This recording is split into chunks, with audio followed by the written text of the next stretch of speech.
మీరు ఎలాంటి బిజినెస్ చేస్తున్నా ఏఐ టూల్స్ ద్వారా మీ బిజినెస్ ని డబుల్ చేసుకోవచ్చు. జస్ట్ 49 రూపీస్కే ఏఐ టూల్. క్లాస్ రూమ్ లోనే టీచర్ హత్య. అన్ని గాయాలున్నాయి మేడం. స్కెచ్ వేసి హత్య చేసిన విద్యార్థులు. ఎవరైనా టీచర్స్ వెనక పక్క నుంచి ప్రోద్బలం లేకుండా వాళ్ళు కొట్టింటారా? గుంపుగా కొట్టి చంపేశారు.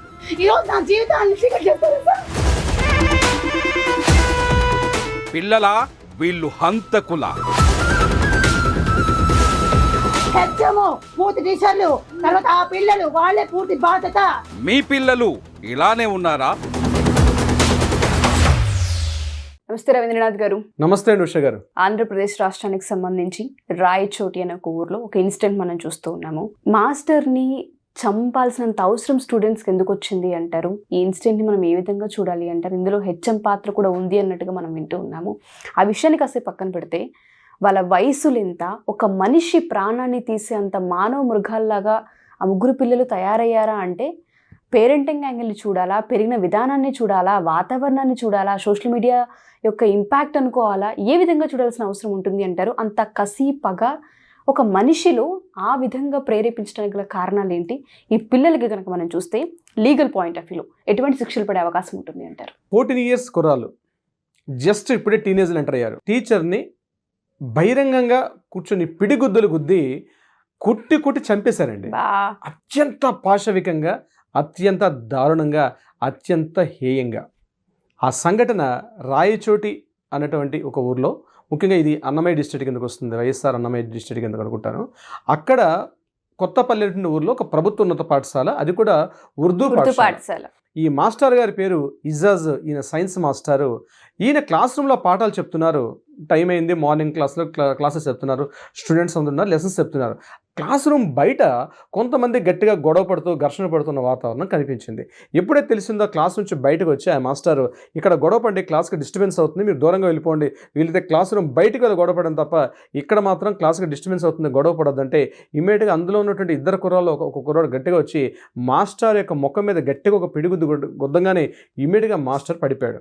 పడిపోయినప్పుడు కూడా, అరే మీరు కొడుతున్నారు, చాలా తప్పుది, నేను క్లాస్ రూమ్ అవుతున్నాను అని చెప్తున్నప్పుడు కూడా మిగిలిన మరో ఇద్దరు వచ్చి ఆయన ఛాతీ మీద కూర్చొని దబ్బమని ఒకటే విధంగా ముఖం మీద పిడిగుద్దులు గుర్తుంటే, అందులో ఒక కుర్రాడికి ఈ ముఖ్యంగా ఈ స్టీల్ కడియాలు వేసుకుంటారు, చేతికి కడియాలు ఉంటాయి, ఈ కడియం ఒకటి తీసి ఆయన చేతితో పట్టుకున్న ముఖం మీద గట్టిగా, ముఖం మీద అసలు ముఖం తిప్పకుండా ఆయన అరుస్తున్నా కూడా ఆయన నోరు మూసేసి గట్టిగా టకా కొడుతుంటే, గట్టిగా కొడుతుంటే ఆయన ఛాతీ మీద పిడిగుదిరిగితే ఆయన అక్కడే సొమ్మసిల్లి పడిపోయారు ఆ మాస్టర్ గారు. ఇమీడియట్గా ఆ కుర్రాలు ఏం చేసినట్టు అక్కడి నుంచి బయట నుంచి పారిపోయారు, క్లాస్ రూమ్ బయట నుంచి. మిగిలిన స్టూడెంట్స్ అందరూ వచ్చి ఆ మాస్టర్ అపస్మారక స్థితికి వెళ్ళిపోయారు. ఆయన తీసుకొని స్టాఫ్ రూమ్లో తీసుకెళ్తే, స్టాఫ్ రూమ్లో కూర్చుంటే ఇలాగ ఫ్యాన్ వేసి కాస్త చేసినట్టుగా అప్పటికే ఆయనకు ఆయాసం పైకి ఎగురుతుంది, ఛాతీ నిండా కాస్త గాయాలతో బట్టిగా ఉన్నాయి. అది కూడా ఒక ఎక్స్పీరియన్స్. ఎలా కొడతారు పోలీసులు కొట్టిన దెబ్బలు, కౌకు దెబ్బలు అంటారు యాక్చువల్గా ఇదో భాష.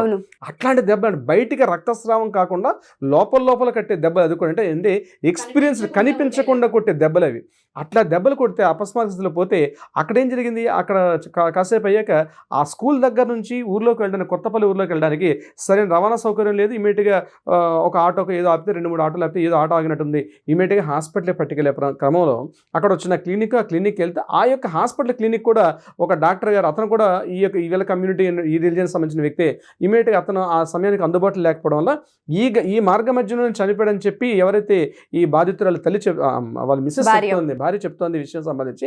బట్ నిజాన్ని పోస్ట్ మార్టంలో మనం తెలుస్తాయి, పోలీస్ ఎంక్వైరీలు తెలుస్తాయి. ఇది విషయం అక్కడ మనం కట్ చేస్తే జరిగిన సంఘటన ఏంటంటే 9th క్లాస్ అవుతున్న స్టూడెంట్స్ టీచర్ మీద మూకుముడిగా దాడి చేసి కొట్టి చంపేయడం అన్నది. అది కూడా ముగ్గురు వ్యక్తులు కలిసి ఒక మనిషిని చంపారు అంటే ఏ విధంగా సార్? అంటే వాళ్ళ పైశాచికత్వాన్ని ఏ విధంగా వర్ణించాల్సిన అవసరం ఉంటుంది అంటారు? ఆ వయస్సులో పాఠాలు నేర్చుకోవాల్సిన వయసులో మనిషి సవాలని బయటికి పంపిస్తున్న అంత మెచ్యూరిటీ అనాలా, లేదు అంటే ఆ క్రూరత్వం అనాలా, పెరిగిన పెంపకం అనాలా, అసలు ఎలా చూడాలంటే? డెఫినెట్గా దీన్ని ఇది క్షణికావేశమా, లేకపోతే తల్లిదండ్రులు, సమాజం, టెక్నాలజీ కలిసి చంపేసిందా అన్న యాంగిల్ మనం ఆలోచించుకోవాల్సిన అవసరం అయితే ఉంది ఉష గారు.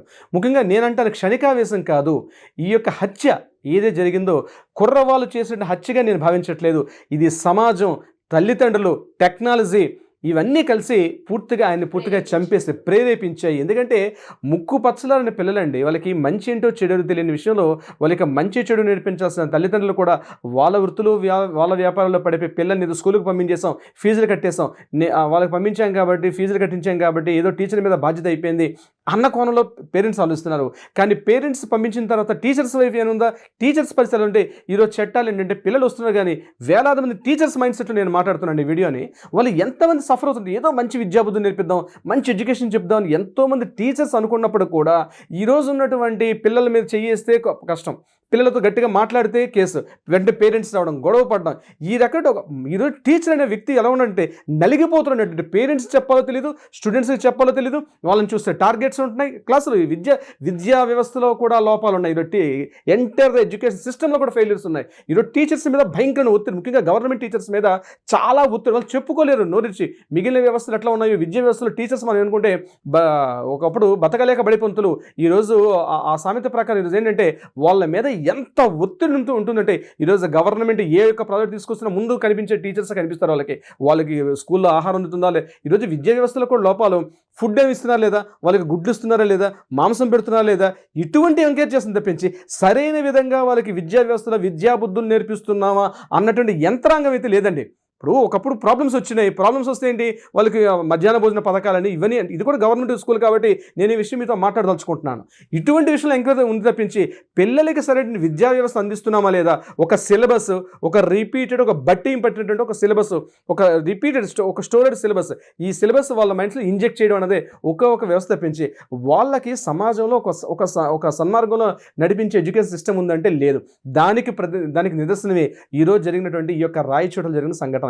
ఇది ప్రతి స్కూల్లో జరుగుతున్నాయి. కామెంట్లు చేస్తూ ఉంటుంటారు, వెనక నుంచి చాక్ పీసెస్ విసురుతూ ఉంటుంటారు, వాళ్ళ వస్త్రధారణ గురించి మాట్లాడుతూ ఉంటుంటారు, టీచర్స్ని ఎంత హేయంగా విమర్శిస్తూ ఉంటుంటారంటే పేరెంట్స్ ఏం గమనిస్తున్నారు అంటే పాఠాలు నేర్పించి భవిష్యత్తులో ఉన్నత స్థాయికి వెళ్ళడానికి టీచర్స్ ప్రధాన కారణం అని మనం చెప్తూ ఉంటుంటాం. తమిళనాడులో ఒక సంఘటన మీకు చెప్తాను ఉష గారు. తమిళనాడులో ఒక సంఘటన, టీచర్ లవ్ చేయట్లేదు, టీచర్ నన్ను ప్రేమించట్లేదు అని చెప్పి ఒక కుర్రాడు జస్ట్ రీసెంట్గా ఒక 1 వీక్ బ్యాక్ జరిగిన సంఘటన, తమిళనాడు ప్రాంతంలో మధురై దగ్గర జరిగిన సంఘటన. ఆ టీచర్ నన్ను ప్రేమించి 2 సార్లు ప్రపోజ్ చేశాడు. ఈ అబ్బాయి జస్ట్ 10th క్లాస్ కుర్రాడు. ఆ టీచర్ ప్రపోజ్ చేయటం అని చెప్పి ఆ టీచర్ని క్లాస్ రూమ్ నుంచి చేసి చంపేస్తున్న సంఘటన కూడా జస్ట్ 1 వీక్ బ్యాక్ మనం జరిగిన. టీచర్ ఎక్కడ, స్టూడెంట్ ఎక్కడ? ఈ 15 ఏళ్ళ కుర్రాడు టీచర్కి లవ్ లెటర్ ప్రపోజ్ చెప్పడం అంటే దీనికి మెయిన్ కారణం ఏంటంటే టెక్నాలజీ అండి. చిన్నప్పటి నుంచి కూడా పిల్లల యొక్క మానసిక స్థైర్యం మీద, చిన్నప్పుడు పిల్లాడు కాస్త పెద్ద అవుతుండగానే వీడియో గేమ్స్లో ఏముంటాయండి, ఎదుటివాడిని ఎట్లా షూట్ చేసి చంపాలి, ఎట్లా నరుకుంటూ పోవాలి, ఇట్లాంటి ఇతివృత్తంతో ఉన్నటువంటి ఆ కథానికతో ఉన్నటువంటి ఒక థీమ్ బేస్డ్ మైండ్ సెట్ ఉన్నటువంటి గేమ్స్ తప్ప ఒక మంచి సత్సాంప్రదాయం కలిగి ఉంచడం, ఒక మంచి బుద్ధులు కలిగినటువంటి టెక్నాలజీ. పిల్లలకి ఏంటంటే వాడు ఇంట్లో మారాం చేస్తున్నాడు, ఇమీడియట్గా ఒక వీడియో గేమ్ చేతిలో పెడతాం, అందులో ఏముంటుంది, గంతో టకటకట పేల్చడం లేదా కత్తులతో నరుకుంటూ పోవడం. ఇదే అంటే ఈ తెలియకుండానే వాడి మైండ్లో ఈ రకమైన క్రూయల్టీ తెలియకుండానే డెవలప్ అవుతుంది. కొన్నాళ్ళకి ఏమవుతుంది, ఎవరిని చూసినా వీడిని కొడదామా, వాడిని నరుకుదామా, వీడిని తిడదామా, ఇటువంటి మానసిక స్థితిలో పెరుగుతున్నారు తప్ప పిల్లలు. ఈరోజు ఈ సంఘటన నేను ఒక్కటే చెప్తున్నానండి, ఇది మతానికి అతీతంగా, ఇది ముఖ్యంగా ఇదొక కమ్యూనిటీ జరిగింది. సో అక్కడ స్టూడెంట్స్ ముస్లిమ్స్, టీచరు ముస్లిమ్స్, సంఘటన జరిగింది ముస్లిం పాఠశాల, ఆ డాక్టర్స్ ముస్లిమ్స్. కానీ నేను చేతులెత్తి దండం పెట్టుకొని చెప్తున్నాను, ఇది మతాలకు అతీతంగా, కులాలకు అతీతంగా మనం చూడాల్సిన సంఘటన తప్ప ఇది కేవలం ఒక మత ప్రాతిపదికన చూడాల్సిన అవసరం అయితే లేదు. ఉషగారు క్లియర్గా చెప్తున్నాను. ఎందుకంటే ఈ మతంలో ఉంది కదా, మాకు సంబంధించింది కాదని చెప్పి కొంతమంది దీనికి దూరంగా పెట్టే ప్రయత్నం చేస్తారు. కానీ ప్రతి ఒక్క తల్లిదండ్రులు కుల మతాలు అన్నిటికన్నా ముందు మానవత్వం అన్నది ఇంపార్టెంట్, మనిషి మనుగడ అనేది ఇంపార్టెంట్. కాబట్టి మనం పిల్లల్ని ఏ రకంగా ప్రేరేపిస్తున్నాం, దీనికి మతాలకి ఏం సంబంధం లేదండి. ఇది కొంతమందిలో నేను చూస్తున్నాను, అది మనకి సంబంధించింది కాదు కదా అనుకుంటాను. అంటే మన దాకా రాకపోతే, మన ఇల్లు కానకపోతే మనం క్షేమంగా ఉన్నట్టు కాదు, రేపొద్దున మనకు కూడా వచ్చే అవకాశం ఉంటుంది. దీన్ని స్పందించాల్సింది విద్యా వ్యవస్థ, అధికారులు స్పందించాలి. ఈరోజు కోర్టులు వస్తాయి, చట్టాలు ఉన్నాయి. జువెనల్ కోర్టు ఉంది, 2015లో children's care and protection act and 2015లో యాక్ట్ ఉంది, జువెనల్ యాక్ట్. ఇది కేసులు ఏ విధంగా ఉంటాయి సార్? దీనిలో ఏముంటుందంటే section 121A, 121B, 121C and 122A ఈ సెక్షన్స్ ప్రకారం అప్ టు 7 years వరకు వీళ్ళకి జువెనల్ కోర్టులో వీళ్ళకి శిక్షించే అవకాశం ఉంటుంది.